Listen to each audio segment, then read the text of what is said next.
Hello, ladies and gentlemen. I am O'Brien McMahon, and this is People Business.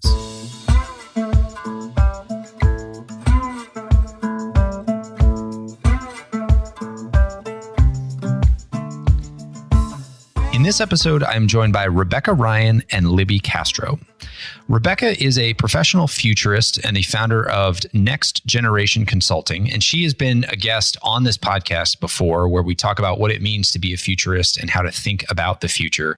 One of the most enlightening conversations I've done. So I would encourage people who are interested in the conversation today and who are interested in thinking about the future to go back and listen to that one as well. Check the show notes for that. And Rebecca has partnered with Libby Castro, who is an environmental designer and founder of the design firm LPW Studios. They have partnered together on what they call the Work Better Project, and they are really focused on helping business leaders think about what this future of work is going to look like. And we get right into it at the beginning. They introduce themselves and the project, and we talk a ton about how to think about this future of work, what the different signals are that we should be paying attention to, and how to do the brainstorming work to come up with what other signals might be, and then how to turn that around and design an environment that is a fit for that future and optimizes the experience people have, their productivity, so you can get more work done and really just make work a better experience for all. I hope you enjoy it. It was a lot of fun. Here is Rebecca Ryan and Libby Castro. Rebecca, welcome back to the show. Libby, welcome to the show for the first time. Very excited to have the two of you on to talk about a subject that I am spending a lot more time thinking about, which is the future of work. And you have the Work Better Project. And so we're going to dive into that and what that is. So welcome. Thank you. Thank you.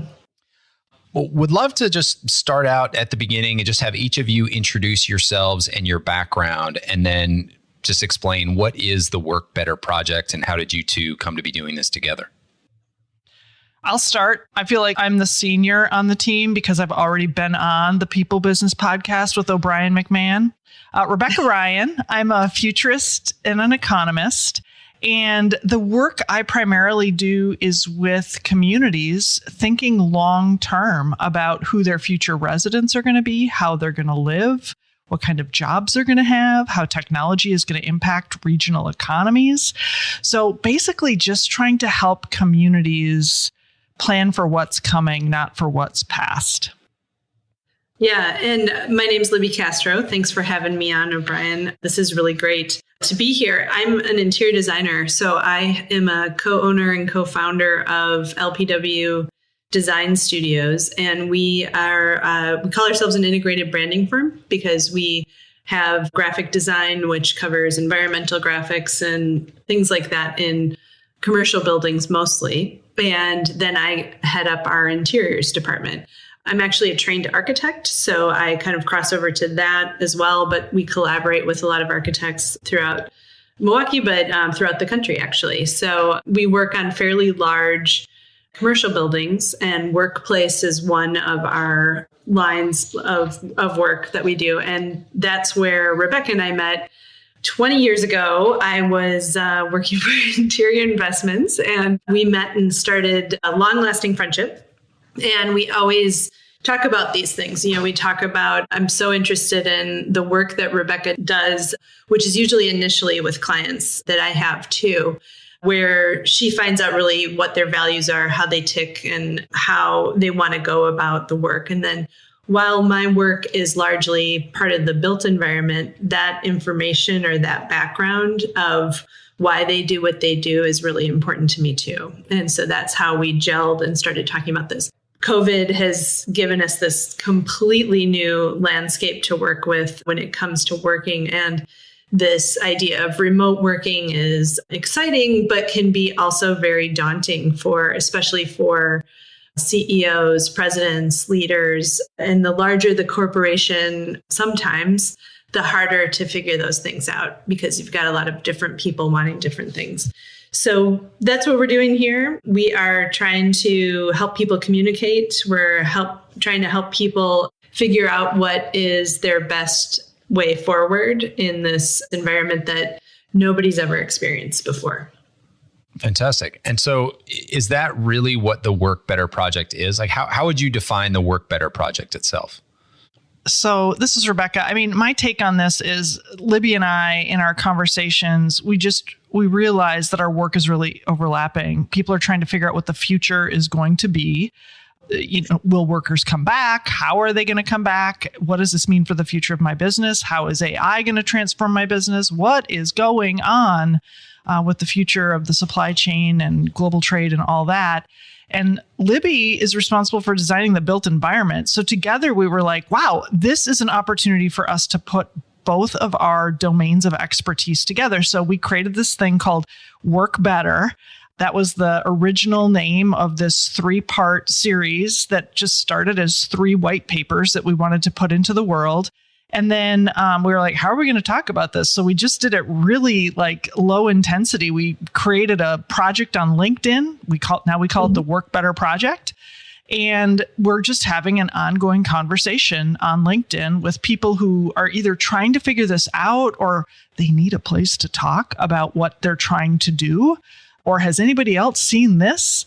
And so it's weird. It's like, it's a series of white papers. It is our best thinking as of this moment. And it's created sort of a community. But our intention was to basically say, stop. Let's turn that frown upside down. Let's stop lamenting what was, and let's think about the opportunity that this is. So like in our very first white paper, which was our vision, we said this opportunity right now that we have post-COVID could help us actually work better in all kinds of ways. We can use this to deepen our relationships with our customers. We can use this time to actually figure out what value our work provides for clients. We can figure out how people can be more connected to each other and to their work and make their highest point of contribution. We could actually make work a healthier place for more people, and work can be more sustainable. So we laid all these points out in our very first paper. But all of that to say, I mean, Libby and I believe, and maybe this is because we are both women, but work was broken before COVID. Mm-hmm. It was broken for a lot of people before COVID. So can't we just use this time to like figure out how to make work better? What do you think, Libby? I know I vomited a lot into the microphone just now. No, I agree 100%. And we were talking a little bit before we got on with you, O'Brien, about just how this meshes together. And what we're hearing a lot of is people have the space, that they don't necessarily know what to do with. They might be in a lease, that they can't get out of, or they are questioning, maybe they can get out of it, and they're questioning, should they get out of it or should they hold on? Like, is there a reason to hold on to this space? Because, something will move, something always moves in, but what is happening? What's different about now versus before, like when I've used the .com crash in San Francisco as an example. Tech was right behind to just like not only take over the space, but like even expand a lot of it, make it better. There were never more Aeron chairs available secondhand use than in the late 90s. That was right there and ready. Now there's no tech. There's no like big industry that is ready to take over office space. Nobody's ready to take over office space. Not to say that there's not a need for architecture. There's not a need for space. There is. It's just not the same kind of buyer or consumer of that space. So that's what I think is really exciting about it. But I think that's what scares a lot of, developers, real estate people, and then CEOs, presidents, owners of corporations. They just don't know what to make of it or what they should do. And we don't have necessarily all the answers right now. Like, it's not a one size fits all. It's very, very different for every corporation, every organization, every community. So we're there to start asking those really important questions. So let's start at the beginning of this. And you mentioned, Rebecca, that the work generally kind of starts with you and then flows into the design. And I have quoted you about what a futurist does quite a bit since our initial conversation, which is not to predict the future, but to look at possible futures and help leaders and organizations prepare for various scenarios and various possible futures. What signals are you paying attention to right now when it comes to work, and why? So the biggest signal I'm looking at is negative 900,000. So in early April, Brookings put out I have been waiting for this data. Anecdotally, everyone is saying, oh, we don't have enough workers. We don't have enough people when are women going to come back to work? When are people going to come back to work? And I don't have any answer. I know I have a sense of why people aren't coming back, but I don't have a specific answer on when that's going to happen. But I've really been wondering about the supply and demand. Where are the workers? So Brookings came out with this paper where they did a calculation and they said, listen, we are 900,000 people short compared to 2019, and we are at capacity. The workers who want to work are working at the capacity at which they want to work. So you might be saying, well, where are these 900,000 people, Rebecca? Well, some have died from COVID. Some have died from other things as well, but some have died from COVID. Many people are working less or working differently. We're 900,000 people short. And there's a part of me that's so glad that this number is so large and so clear, because I think it allows us as employers to say, okay, well, maybe this is what we have. Mm-hmm. And, I've played sports professionally and at an amateur level. When you start your season, you start with who you have. And you try to get better and you try to improve your skills, but you have to create offenses and defenses around your size and your agility and your height and your speed and all those things. And, you have to work with what you have. And that is very freeing in a way, because it's like, all right, if this is my team, how are we going to win some games? Yeah. So that to me is the biggest signal that I've seen recently. And it is more than just a raindrop. I feel like it's a lightning bolt to just give everybody a nice, clear wake-up call. There is no big bench of people who are magically going to appear. We have who we have. So that's the biggest signal I'm looking at right now, O'Brien. So it's interesting that you say that, and makes me feel good about myself, because I spoke at a conference just this week. And one of the things that I talked about as being what I thought was the biggest signal that we need to be paying attention to is the fact that our population in the United States is basically at replacement rate right now. And if you look at the number of people exiting the workforce, it's almost the same, if not a little bit less, or if not a little bit more than the people entering the workforce. And so I had listened to throughout the conference, I was lucky enough, I went last, and I had listened to other people speak throughout the conference, and they were talking about the difficulty attracting talent and the competitive market and wage inflation and all these kinds of things. And to me, it was kind of like, we need to get through this period.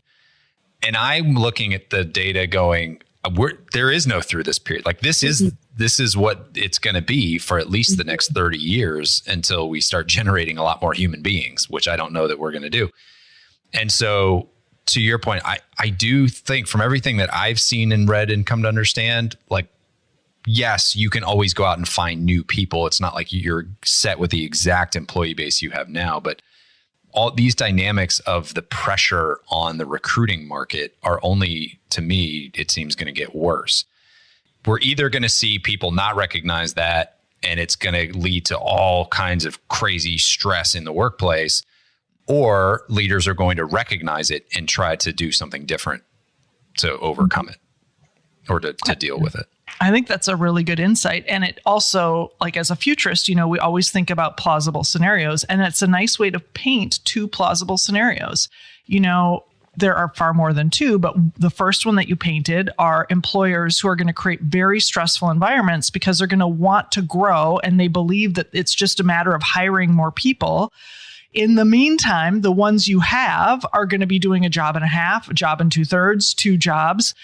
Burnout is going to continue to get higher and higher, which leads to, retention, because it really will continue to be an employee's market. So that's one path for employers. And a second and maybe a more sane path is to say, all right, how do we restructure the work? How do we rethink the value that we create for our customers? How can we do that in a different way, in a new way? And so I know everyone's talking about AI and ChatGPT, but there are things that can be automated, and there are some things that should never, ever, ever be automated. Companies are going to have to get wiser about which is which. Libby, what signals are you paying attention to? You've spent enough time rubbing elbows with Rebecca here. Some futurist must have rubbed off on you too. What signals are you paying attention to when it comes to work? Well, similar to Rebecca, it's interesting for me to hear not only the droves of people that left the workforce in the last 3 years, but how many of those people are actually back? People who tried, experimented with other things, figured out what they wanted and got more balance in their life, but then maybe decided that wasn't enough to sustain their lifestyle or, to sustain them. So they're back. So those kind of things I'm interested in. I'm interested in what people are deciding to do with their space. If they have it, if they're deciding to hold on to it or give it up. And then that obviously doesn't mean that people don't have spaces and places that they work from. But what is that difference? Are you outfitting people's home offices? Are you giving them memberships to WeWork or Radius, or allowing them to remotely work in a co-living type of situation? My nephew works for Amazon, and he's a little bit unique in that he has always worked remotely ever since he graduated. He's about 30, so he's been in the workforce for about 8 years. And he was telling me, I saw him in Minneapolis last weekend, and he was telling me that he has never met the people that he works for. He's Zoomed with them, or he has talked to them on the phone, or, emailed, of course, with them, but he has never met them. And I thought that was like so interesting, that we're actually, there's lots of people like that that have gotten jobs in the last 3 years that have never met their people. So what does that mean for the office? What does that mean for your home office or your situation? Is what I'm paying attention to. Okay. Rebecca, have you seen any information yet around the mental health impacts of the way that we've been working? I mean, we know that mental and behavioral health visits are up. I saw through our data at Lockton that behavioral health visits over the last 3 years have been up 49%. Have you seen anything, though, that ties it to the way that we've been working, this remote environment or isolation, or anything that can tie there? I haven't been seeing that. It's interesting because, there is no one employee, there is no monolith, or, we're not homogenous. And I think, for people who, for people who either really like to have control over their time and schedule, and or for introverts, people who are not fired up being around people all day, I think that their mental health has improved during the time of COVID and work from home. And for people who are extroverts, people who are in unhealthy home situations, I think it's been a huge and dramatic cost. So I haven't seen anything about mental health and people working from home, but you and I know from our own lives and from caring about people that a lot of people have suffered by not having an office to go to. And I saw at one point that 1 in 4 people who are on the bench not working are not working because of a drug or alcohol use situation that has occurred through COVID. So call that mental health, call that physical health, but that is a shame. And I just think about, I had a brother with a mental disability. He operated at about a 7th grade level, but he could work, and he did work until he passed away early. He passed away at age 50. So I often think about people with developmental disabilities, now people who are in drug and alcohol recovery, as being these marginalized people who are often overlooked alongside, by the way, stay-at-home moms. So I think some of the opportunity is to really rethink how work could work better for more kinds of workers, not just the 9 to 5 full-time office workers, but could we do job sharing? What parts of work could be done by someone like my brother, Ron, versus, someone like me who's slightly higher functioning. So it's a real puzzle to pull apart, but I think it's worth pulling that puzzle apart for organizations to really understand how work gets done and who is really needed to do that work. I want to get into the specific design of work. But before we do, I've got just a couple more questions on future stuff. Because you think about COVID, and COVID hit quickly. I mean, there were news articles in December that this was happening in China. And by March, whatever it was, March 13th, everybody was shutting down in the United States. And that's, 3 months is pretty quick to move through that kind of a cycle and see that kind of a radical transformation. Similarly, you look back to 9/11, right? The world operated a certain way, especially here in the United States. The 2 planes went into the towers, and the next day the world operated a different way. And over the course of that year, things changed drastically, right? Think about air travel and TSA and how we feel about our own safety and wars and all that kind of stuff. And yet there's, as we were just talking about, these demographic shifts. It feels like we're just turning the dial up on the pot of water with the frog in it, and it's starting to boil very slowly. So we're kind of all getting used to that. I guess the question I'm trying to get to here is, does the kind of change that we should think about, should we think about being prepared to be agile for the quick, rapid change? Or do we need to be thinking about the slow change in a different way? I guess I'm not articulating this really well, but I think about slow change versus fast change. And I see people get just really overwhelmed when things change fast. And I see them really unprepared, or just in denial when things change slow. And I'm wondering if you've got any words of wisdom for how people should think about these types of future scenarios and be adjusting their behavior to be prepared for either. Mm-hmm. One of the reasons I love being with you on your podcast is because you ask wonderful questions. And for listeners who are on this journey, isn't this guy wicked talented? So talented. So the things I think organizations should be quick to change on are anything that they respond to with this question. So here would be the question. Imagine it's 10 years from now, and the post-COVID era is really squarely in our rearview mirror, right? But between now and then, some competitor came into your market hell-bent on kicking your ass. What would be the low-hanging fruit that they would do? What would they automate about the process? Which top talent would they steal? What would their strategy be to bury you and make sure you never came up for air again? And that sounds like maybe kind of a violent question, but whatever you are putting off doing because that competitor hasn't shown up yet, that's probably pretty telling about the things you should get going on. So your top talent, you should be having stay interviews with every one of the people that you see as part of your business. If there's technology that you haven't automated or updated, don't be Southwest Airlines. Don't run yourself into such tech debt that you've got to, come up with millions of dollars. Make those investments now, because the more you kick them down the road, number one, you become an easier target for disruption. But number two, it's so much more expensive to solve it in 5 years' time than it is to solve it now. So those would be the things I would move quickly on. I would get a plan for right away.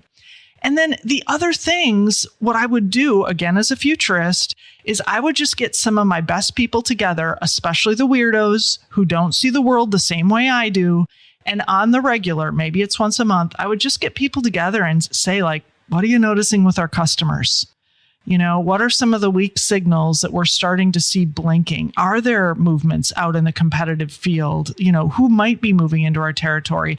to really create a sense-making organization that is constantly listening for the changes that are happening in the market. It is way too easy to just get focused on the sidewalk, especially when you're feeling disruption. We all want that feeling of safety. So we focus on the things we can control, which are right in front of us. But the wise organizations that are going to be around for the long term have much more of a sense of like keeping their eyes open to the horizon and listening for those signals. So those would be the two pieces of advice on what to do quickly, near term, and what to do for longer term resiliency. I love that. And I had just read something the other day, like you either have to be willing to disrupt yourself or realize that somebody else is going to do it for you. Yep. And then it also makes me think of something I had heard about Bill Gates, that even in the height of him leading Microsoft, that he would take off a week or two a year and just bring a bag of books, and he'd read in a week, he'd read like 18 books and different studies and papers, and just think about what that could mean for the world and what it could mean for his business. And he really took that time to just let himself pick his gaze up, and stare a little bit farther down at the horizon, kind of like you're talking about. Yeah. He called it Think Week. And I started doing that about 10 years ago as well. Just get my list of books and white papers. I want to thank the National Bureau of Economic Research for always having plenty of nerd food. And just what are people working on? What are people researching and studying? I love that. Do you have a structure for how you do that week? No, I just let the energy move me. So like, for example, I might be coming into that week with like a burning question. Like one of the books that's on my list is Rituals for Remote Meetings. So how do you enrich, the sense of connection that people can get from remote meetings? And that's really top of mind for me because my whole team is virtual and I love them all and they love each other. So we bring them together regularly, but between times, how can we make our meetings, even more alive? So if I'm coming in, that might be one of the first ones that I'm going to read, and that might take me on a little bit of a wild goose chase. But my goal is I do curate these things. It's not like, a lot of people send me books. I don't read all the books everybody sends me. I read the ones that feel germane to what it is the note I am trying to play in the world right now. Mm-hmm. I always recommend to people, because people will ask me like, how do I read more? What should I read? And my thing is always just read whatever you want, but just read. Find something that's interesting and read. If it's the new teen heartthrob novel, like totally fine. If you love it and it keeps you going to turning pages, like go to that. And eventually other stuff will catch your attention. And I had a friend reach out to me. He follows me on Goodreads, and he just texted me one day and he was like, if you paid me or put a gun to my head, I could not predict even the genre of the next book that you would read. And I took that as a compliment. Yeah. So let's move in and talk about the design piece of this. Libby, let's say somebody sort of has an inkling that things need to change or that the world's headed in a certain direction and they want to start building a different way of work. Where do you start in the design process? Mm-hmm. Well, in the spirit of everything that Rebecca said about, the wanting to hold on to your team, wanting to keep people happy, it's a very simple process that we take, but it's the survey that you just survey your entire workforce. And I see this as an opportunity. So the way an architecture and design firm is structured is there's usually leadership, there's intermediate leadership, and then there is, or intermediate management, and then there's entry level. And then there's a little bit in between, but typically you've got those three that people are paying attention to. This is such an awesome time to listen to and promote the intermediate management, middle management, because they have the pulse on what the entry level young people want, and they have been around enough to know how leadership works, whether it works well or whether it doesn't work well. They know how it works and they know the dysfunctions of it and they know the health of it. So having those, and they're also usually very technically savvy, which is something that sometimes leaders aren't and entry-level people are, but they don't necessarily know how to share that knowledge. That's where I would start with is a survey targeting those those intermediate managers who are wanting to help, and they can really very articulately or in an articulate way tell you what they want, in the new space, whether that is office space or otherwise. Can I just interrupt with a question? So do you, in the work that you do you talk about design thinking principles in the design that you're doing? Like, is that a framework that you use? Not necessarily. It depends on, and maybe I'm not sure what you mean by design principles, actually. Like there's ways of doing things, but we interview our end users, and that's how we figure out what it is they want and they need and how they interact with space when they do their work.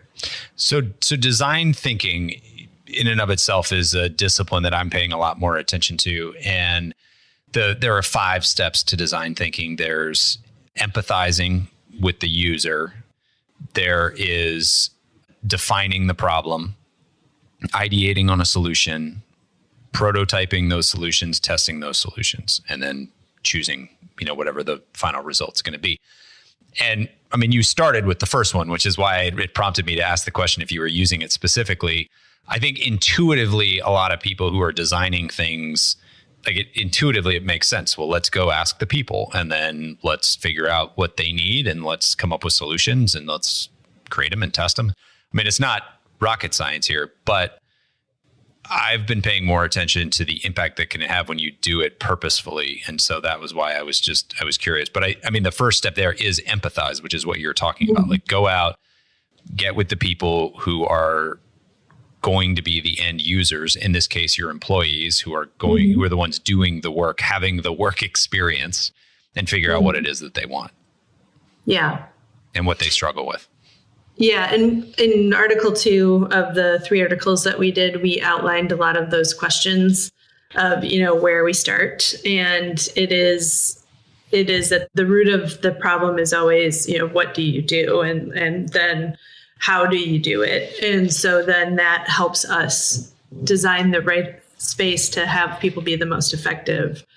But what's happening now is space isn't always the way people do things. They don't always need an office in which to do the work, unless they're a manufacturer or something like that.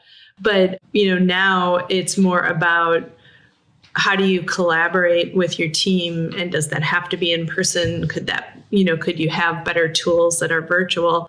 But you have a space still. And so then what is that space for? Is it more for entertaining clients? Is it more for entertaining each other? Just like, that basic need for human connection. And is that what we're doing?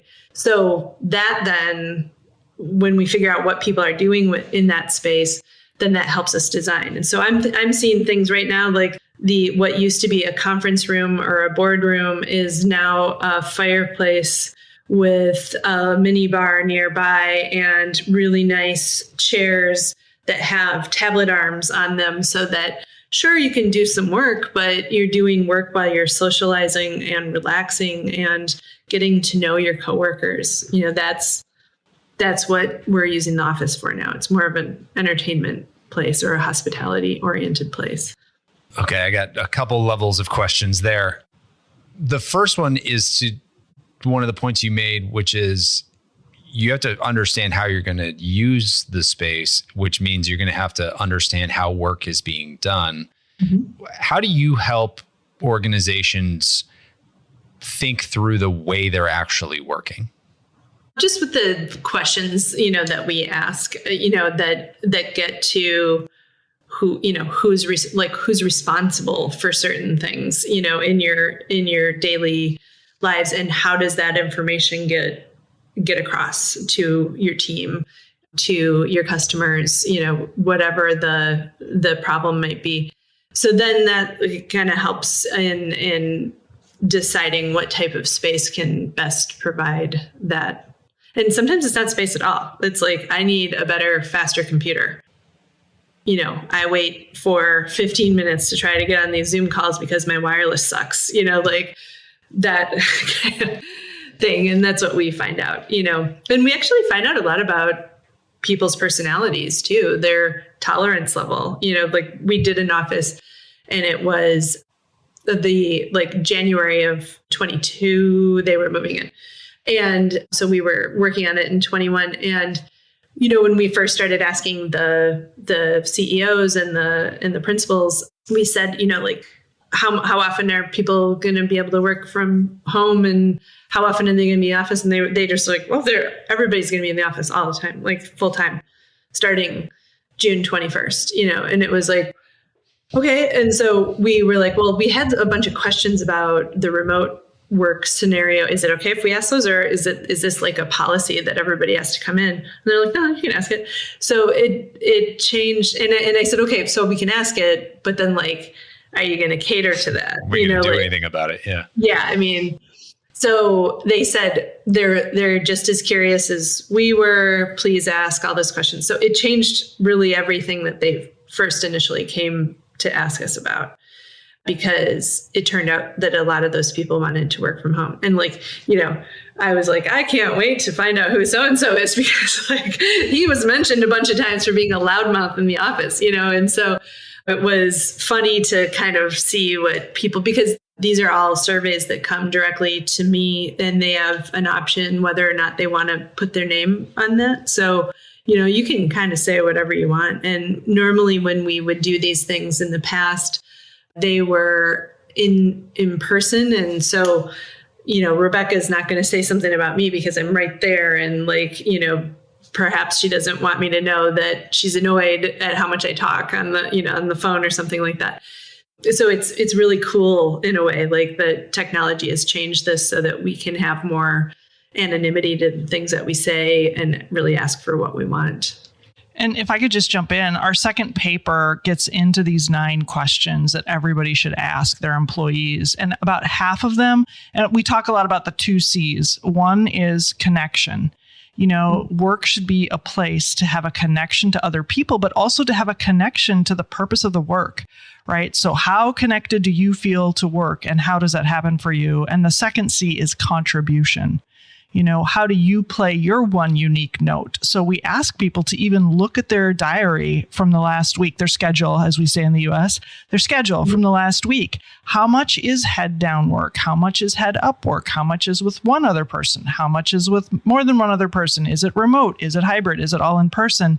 Just to get a census. And of course, speaking of census, there are also sensors that many organizations are using to figure out how the workplace is used. I remember in one of my books, Live First, Work Second, I talked about my college, Drake, and they put all this money into landscaping around this new business. And then all of us just cut across the grass because it was not well designed. And so one of the things that's great about sensors is you can see what's actually happening. You can see where the trails are actually being cut in the workplace rather than relying on people's memories or reporting. So there are so many ways for us to really learn how people connect and make their contribution. But asking them, I think, is the most humane way. I love that Libby does this in their process. Well, and I think that's why the empathize phase is so important in the design thinking process. One of the best stories that I've heard was there's a couch manufacturer that's Chicago based, but it's an online retailer. And you can customize everything about the couch. You can really build it, size, spec, color, style, fabric, all of that to exactly what you want. And people would go on their website and would design these great custom couches and then wouldn't buy. And so they were trying to solve the problem of, how do we get people to purchase more couches? And that was how they had framed the problem. How do we make these couches more enticing? How do we make people more motivated to buy? And so they brought in some experts on design thinking and human behavior, and they went back to the empathize phase, and they actually started surveying customers and potential customers around couch purchasing. And what they found was that they wanted to buy. The people really were in the market for a couch, but they didn't know what to do with their old couch. And so they came up with some solutions to solve that problem. They tested them, and lo and behold, creating a service that took the old couch away and donated it to a good cause in their community increased sales exponentially, and they got the result that they wanted. And so it just goes back to, you have to define the problem the right way. And if you're not defining the problem the right way, you could be spinning off, wasting a lot of time, energy, money, resources. And to your point about the landscaping, you just do something that's not ultimately going to work. So I just want to underline the importance of that as a step, and why that can be so important. Yeah. So Libby, you've mentioned a couple times the repurposing of space. Mm-hmm. You can always find a use. You just got to think creatively for it.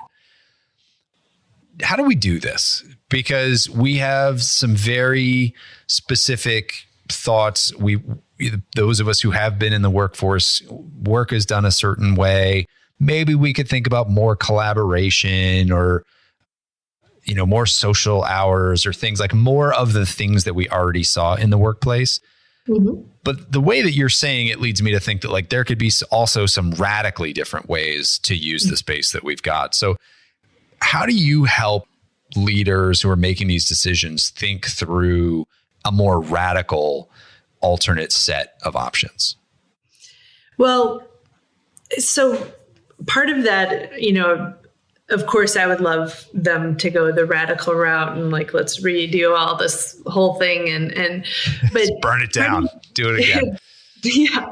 But part of getting people to change or to make, changes is like baby steps, so while I really want people to experiment and everything, that it's not always in the budget. It's not always, something that they're ready to do.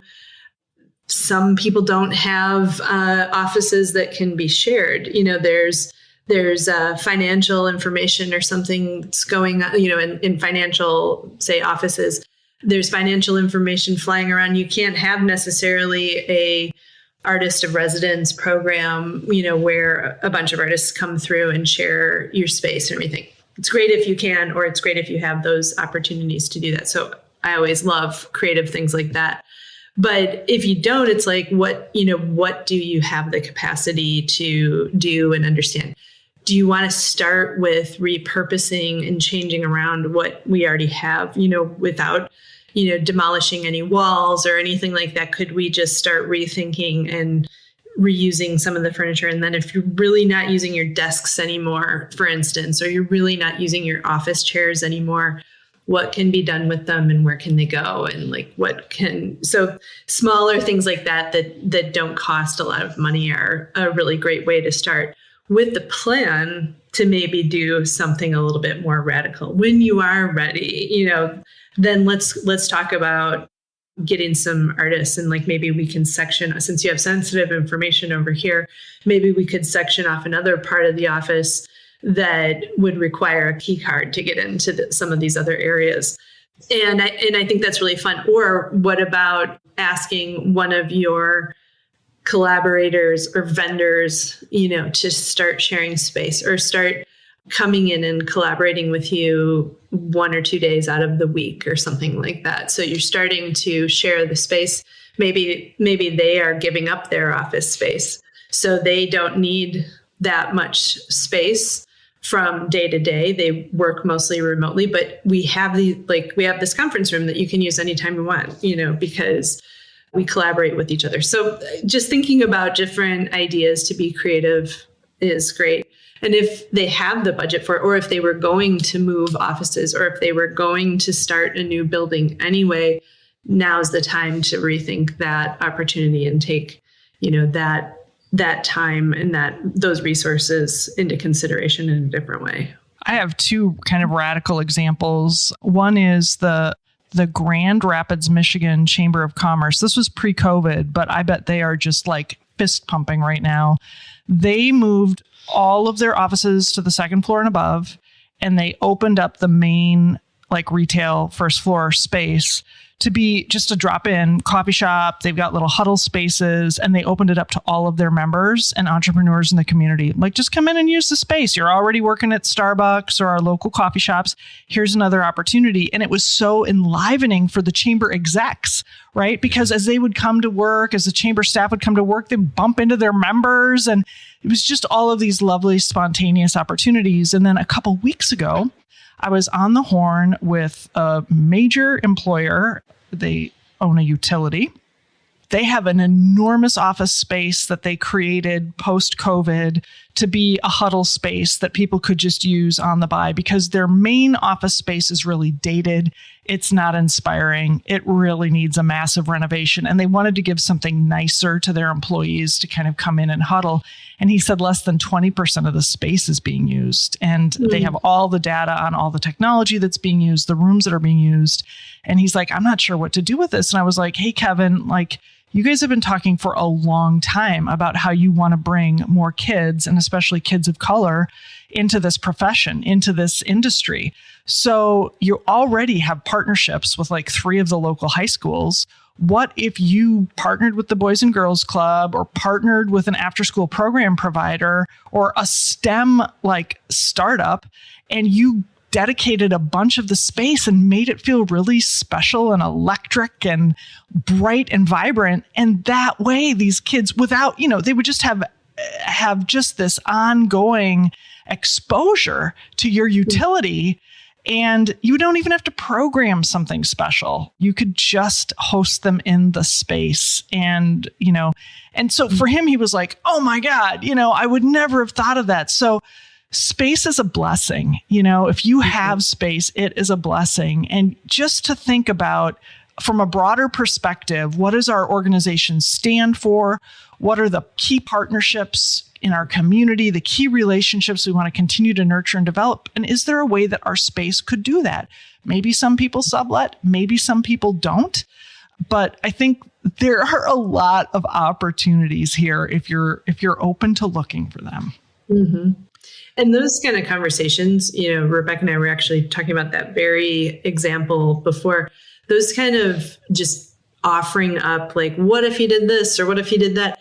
Most of the time, they don't end up doing any of those things that you suggested, but it makes them think like, okay, I'm not going to connect with the Boys and Girls Club because I don't have any connection, but I do have a connection with the high school. So we are going to do a young space, and this is how we're going to market to the young people. And it helps, just those conversations help them think of their own ideas that can be really useful.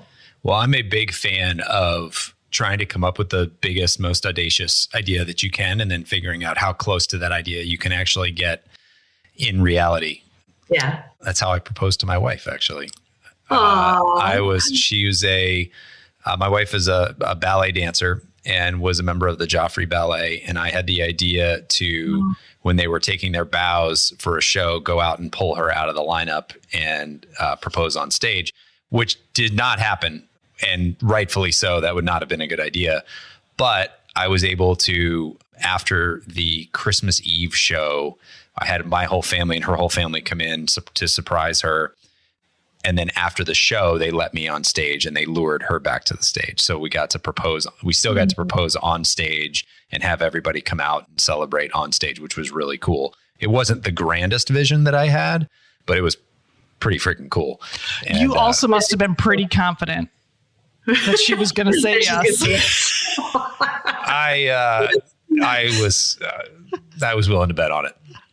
For sure. That is great. This is a total digression, but we had moved in together, and we had the conversation that the plan was to get married, or get engaged within a year. And the timing was coming up, and I knew I was going to propose, but it wasn't going to quite hit that window, or it was going to be right at the edge of that window. And so we were talking about when we were going to get married. And I said, if and when we get married, and she picked up on that and was like, whoa, wait a minute. And I knew that it was coming up in the next 3 weeks. And so I was trying to throw her off track, and I threw her a little too far off track. And she wound up calling her mom and being like, am I an idiot? Am I just the only one that doesn't see that this is never going to happen? And her mom knew I had already asked her dad. And so her mom was like, it's fine. And kind of talked her off the ledge, but I did a little too good of a job sending her off the trail. So hopefully that's amusing for listeners, not relevant to the conversation today, but it's a funny story for everybody. Love it. You get to know me a little bit better. One more question on this audacious idea concept. and this could be for either or both of you, do you have any good exercises for getting brainstorms going? Do you have anything that you use to like really flesh this stuff out? Because I've seen data that like the more ideas you come up with, the better ideas you come up with. And so I'm just curious if you use any kind of methodology for that. Well, in other conversations, Rebecca and I have talked about the IDEO process, and that's, they have like a deck of cards, that has a different space on there. And, sometimes it has some imagery. We do that a lot where we, depending on what the building type is, if it's a, student union versus a workplace, or it's a community center or something like that, there's going to be certain spaces that we know are going to be in the program, that we know are going to be there. And then there's a bunch of spaces that we say, do you need a kitchen? Do you need the kitchen to be close to, tables and chairs, or like a dining room of sorts? So those are a little bit different. So we have our own deck of cards and we usually put some images on there too, to be inspiring for people.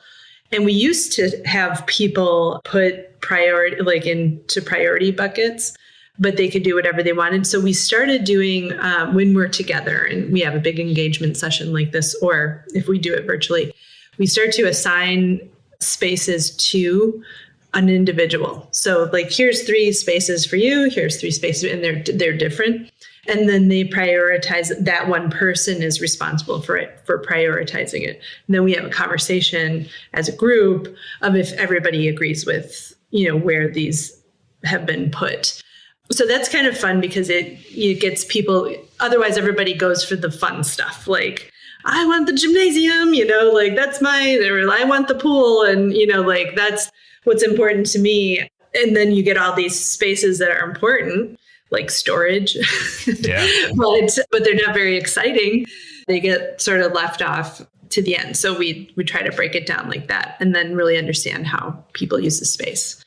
So the processes that I think some are more audacious than others, but you've probably heard of liberating structures. It's a series of processes that are very lightweight. I mean, anybody can do these. They don't require a lot of resource intensity, but they can generate a lot of ideas. They're very lightweight, but durable. And I use these from time to time with respect to coming up with audacious ideas. At Futurist Camp, we did this activity. We have a series of activities to help people notice things, because the future is happening in plain sight. We just are blind to a lot of it.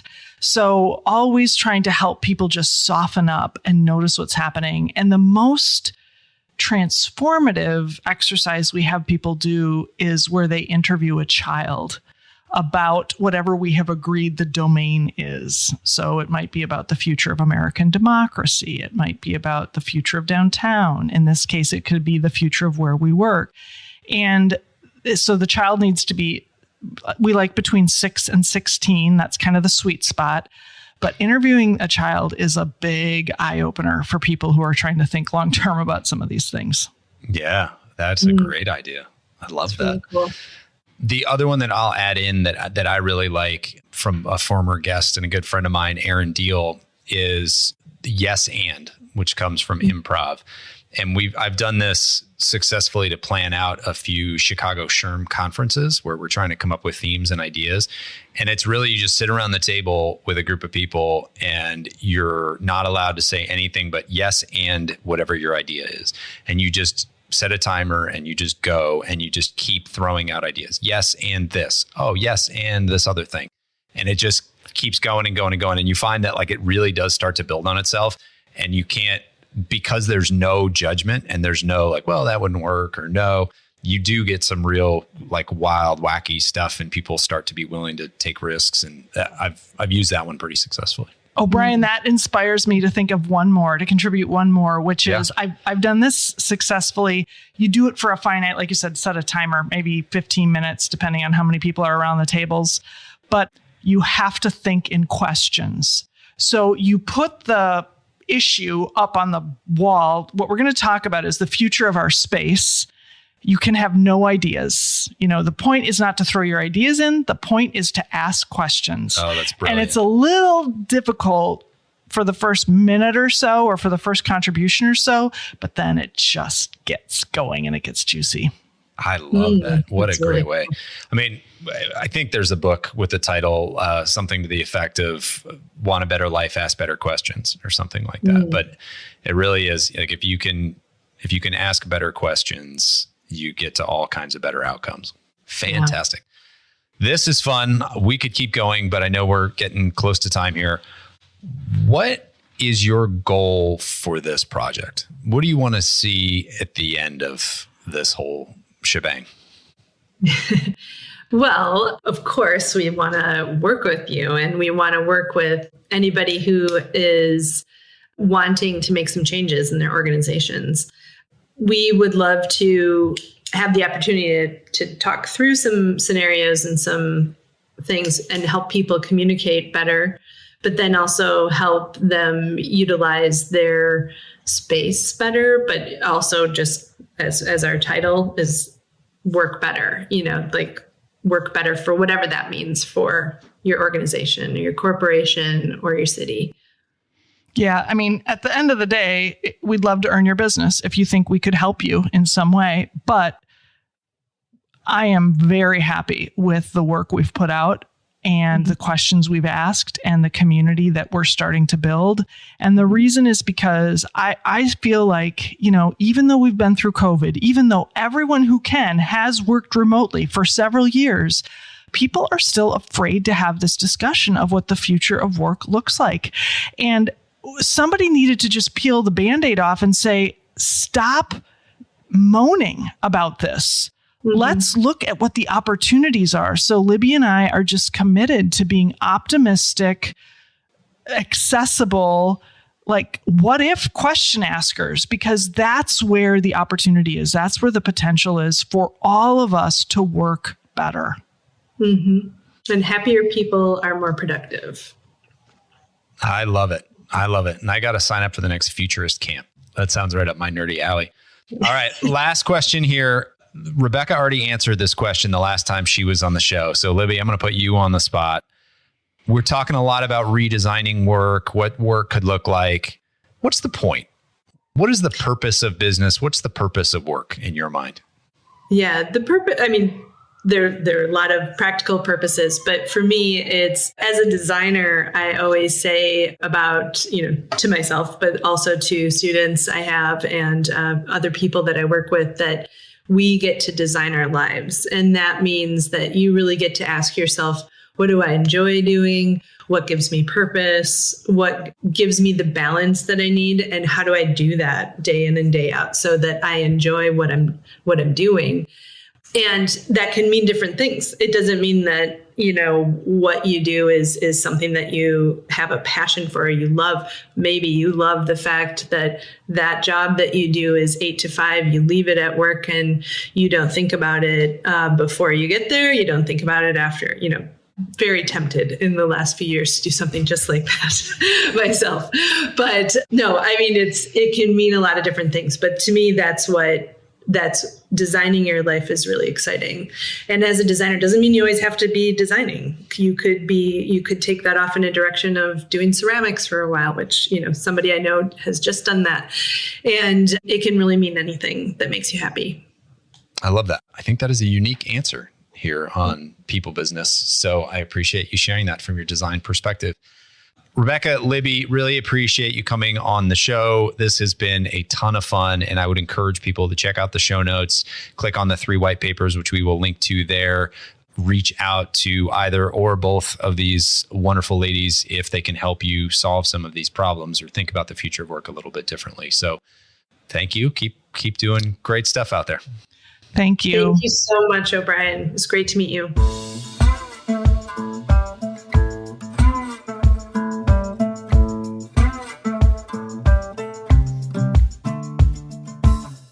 Hey folks, one last thing before you go. If you enjoyed the episode, make sure to hit subscribe so you can stay up to date with future guests. That's it. Thanks for coming.